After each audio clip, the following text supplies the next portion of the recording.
This was the scene that greeted Kevin Rudd and other world leaders as they arrived in London for this week's G20 summit. Representatives from 150 different groups marching through the capital, united in a view that capitalism has benefited a small few at the expense of a great many more.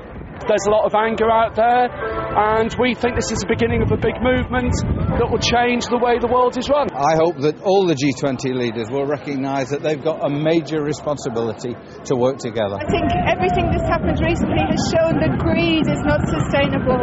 This is just the first in a series of protests that will culminate on the eve of the G20 summit in what's being dubbed Financial Fool's Day.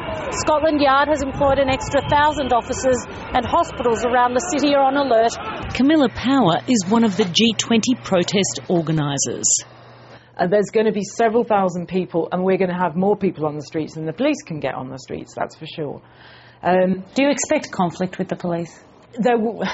I certainly don't advocate it. I don't think it's the best thing to do, but I'm sure that here and there there'll be, pockets that are occurring. When the World Trade meeting in Seattle 10 years ago turned ugly, it took everyone by surprise and spawned an anti-globalisation movement. Back then it was the symbols of American capitalism that were the targets. Today these posters call for demonstrators to storm the banks on Wednesday. And in a headline that reads, "Enough is enough," the picture of a man in a suit hanging by a noose. The Metropolitan Police have advised bankers to stay home or dress down for the day.